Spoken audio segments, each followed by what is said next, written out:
Chapter 4. The rabbit sends in a little pill. It was the white rabbit trotting slowly back again and looking anxiously about as it went, as if it had lost something. And she heard it muttering to itself, "The Duchess! She is the Duchess of my dear paws! Oh, on my fur and whiskers! She will get me executed, as sure as ferrets are ferrets. Where can I have dropped them, I wonder?" Alice guessed in a moment that it was looking for the fan and the pair of white kid gloves, and she very good naturedly began hunting about for them. But they were nowhere to be seen. Everything seemed to have changed since her swim in the pool, and the great hall with the glass table and the little door had vanished completely. Very soon the rabbit noticed Alice as she went hunting about and called out to her in an angry tone. "Why, Marianne, what are you doing out here? Run home this moment and fetch me a pair of clothes and fan. Quick now!" And Alice was so much frightened that she ran off at once in the direction it pointed to, without trying to explain his mistake that he had made. "He took for his housemaid," she said to herself as she ran. "How surprised he will be when she finds out who I am. But I'd better take him his fan and gloves, that is, if I can find them." As she said this, she came up a neat little house, on the door of which was a bright brass plate with his name, with W. Rabbit, in, engraved upon it. She went in without knocking and hurried upstairs in a great fuss lest she should meet the real Mary Ann and be turned out of the house before she had found the fan and gloves. "How queer it seems," Alice said to herself, "to be going messages for a rabbit.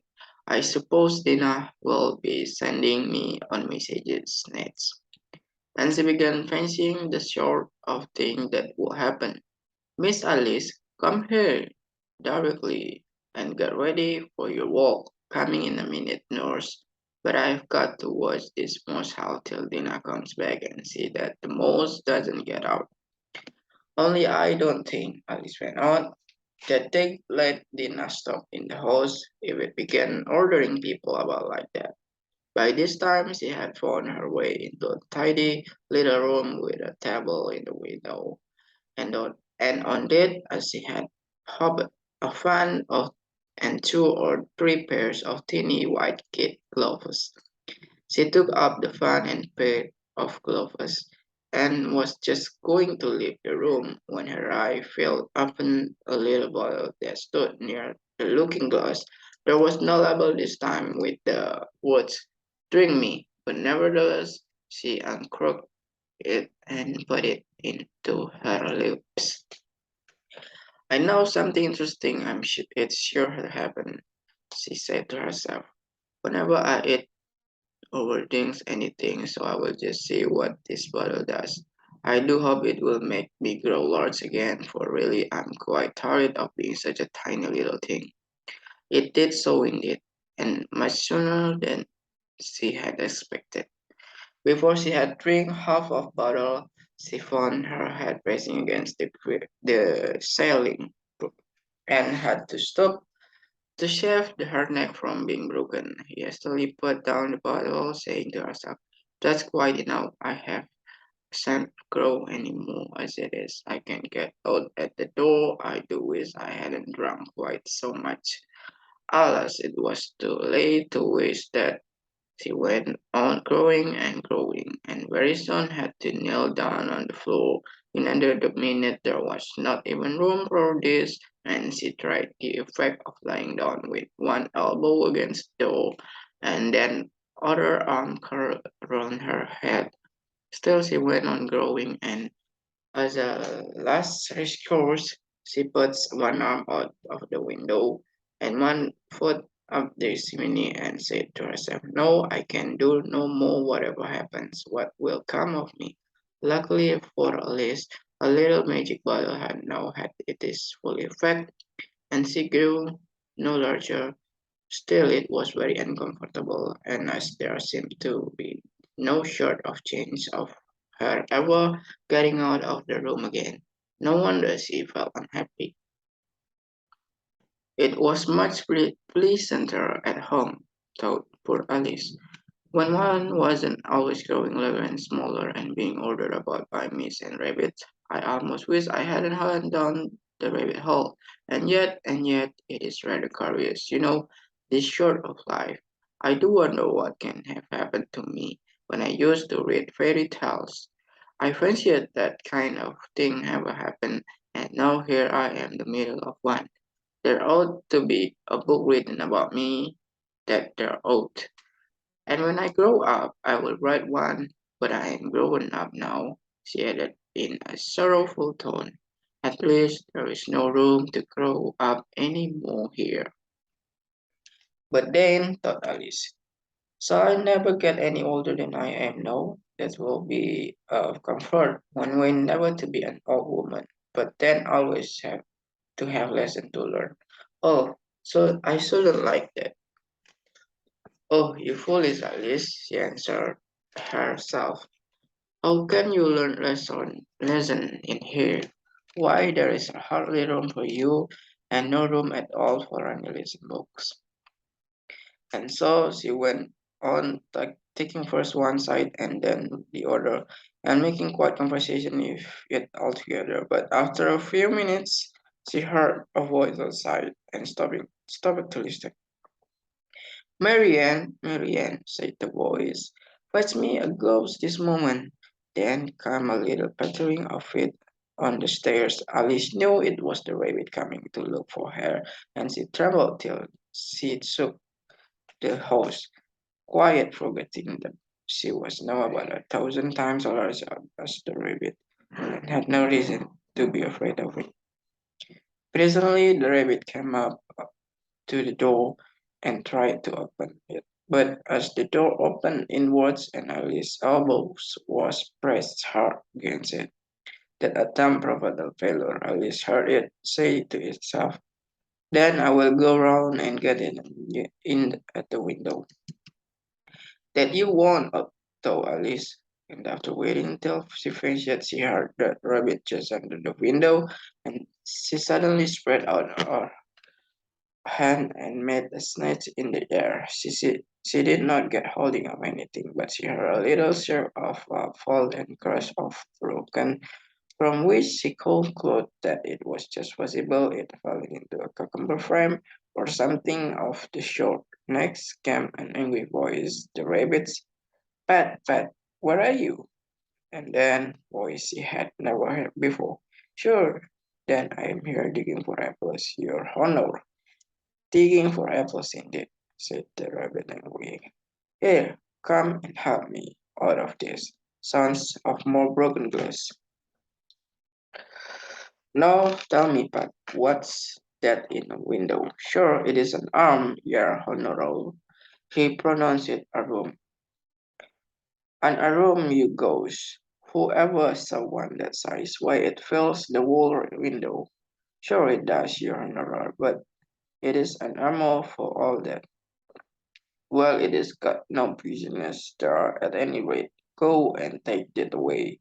There was a long silence after this, and Alice could not hear whispered no, and then such as, sure, I don't like it, your honor, at all.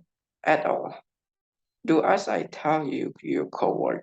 And at last she spread out her hand again and made another snatch in the air. This time there were two little shrieks and more stones of broken glass.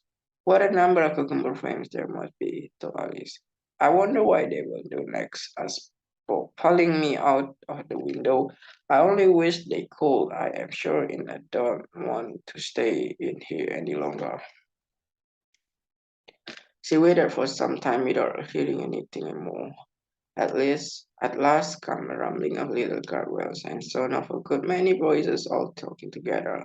She made out the words, where's the other ladder? Why I hadn't to bring but one. Bill's got the other field. fetch it here, let him put them up and this for them no, tie them together first they don't reach half high enough. Yet oh, they will do well enough. Don't be particular. Here will, cause of this rope will the roof bear? Mind that Lord said oh. Oh, it is coming down, heads below, a loud cries. Now who did that? It was Bill. I fancy it was to the company. Nay, I said, you don't it. I won't then. Bill's got to go down here. Bill, the master says you have got to go down, cried me. Oh, so Bill's got to come down to chimney, has he? Said Alice to herself. Why they seem to put everything even Bill wouldn't be a Bill face for a good deal. This fireplace isn't narrow to be sure, but I think I can kick a little. She drew her foot as far down the chimney as she could and waited till she heard a little animal she couldn't guess of what sort it was, stretching and scrambling about in the chimney close above her. Then saying to herself, "This is Bill," she grabbed sharp cake and waited to see what would happen next. The first thing she heard it was the general chorus. There goes Bill, then the rabbit voice alone. Catch him, you by the heads. Then silence and then another confusion of voice. Hold up, he said, Braithwaite. No, don't cook him. How was it for? What happened to you? Tell us all about us. Last came a little feeble query. That's Bill to Alice. Well, I hardly know. No more than thank you. I'm better now, but I am still too frustrated to tell you. All I know is something comes at me like a jack in the box, and I guess like a skyrocket. So you did, old fellow, said the others. We must burn the house down, said the rabbit's voice, and Alice called out as loud as she could. If you do, I will set dinner at you. There was a dead silence suddenly, and silence to herself. I wonder what they will do next if they had any sense. They take the roof off. After a minute or two, we began moving about again, and Alice heard the rabbit say, "A barrowful will do to begin with." "A barrowful of what?" thought Alice, but she had not long to doubt, for the next moment a shower of little pebbles came rattling in the window, and some of them hit her in the face. "I will put a stop to this," she said to herself, and shouted out, "You better not to do that again," which produced another dead silence. Alice noticed with some surprise that the pebbles were all turning into little cakes as they lay on the floor, and a bright idea came into her head. If I eat one of these cakes, she thought, it is sure to make some change in my size, and as it can't possibly make me larger, it must make us smaller, I suppose. So she swallowed one of the cakes and was delighted to find that she began shrinking directly as soon as she was small enough to get through the door. She ran out of the house and found quite a crowd of little animals and birds waiting outside. The poor little lizard Bill was in the middle, being held up by two guinea pigs who were giving it something about they all made a rush at Alice and moment at the moment she appeared, but she ran off as hard as she could and soon found herself safe in a thick wood. The first thing I've got to do, said Alice to herself as she wandered about the wood, is to grow to my right size again, and the second thing is that to find my way into that love garden. I think that I will be the best plan. It sounded an excellent plan, no doubt, and very neatly and simply arranged. The only difficulty was that she had not the smallest idea how to set about it.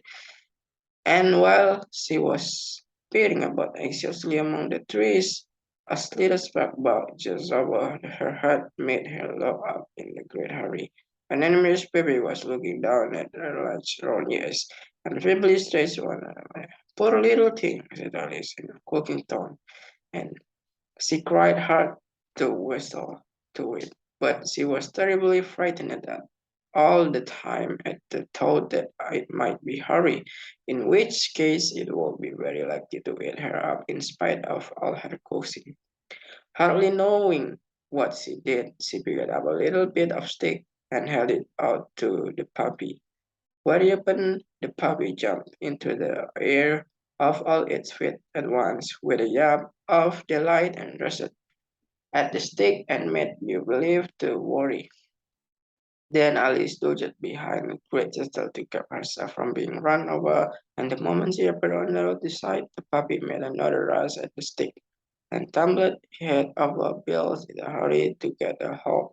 Then Alice, thinking it was very like having a game of play with the career horse in this very moment to be trembled after it fits run, running a very little way forward each time and a long way back, and working mostly till last it sat down a good panting with its tongue half wing, and its great eyes half shut. Seemed to Alice a good opportunity for making a escape, so she set off at once and ran till she was quite tired and out of breath, until Puppy's bark sounded quite fine in the distance. And yet, what a dear little puppy it was, said Alice, as she leaned against Buttercup to rest herself and find herself with one of leaves. I should have liked teaching tricks very much.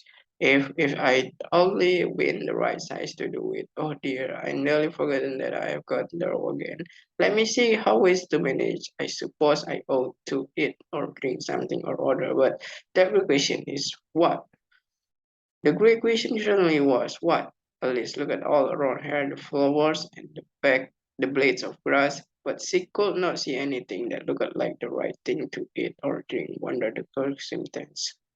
There was a large mushroom growing near her, about the same height as herself, and when she had looked under it, and on both sides of it, and behind it, it occurred to her that she might as well look, and she was on the top of it. She stretched herself upon the tiptoe and peeped over the edge of the mushroom, and her eyes immediately met those of a large blue caterpillar that was sitting on the top with its arm folded, quietly smoking a long hookah and taking not the smallest notice of her or anything else. So that's for the chapter 4. We move to the next video for the chapter 5. Thank you for watching.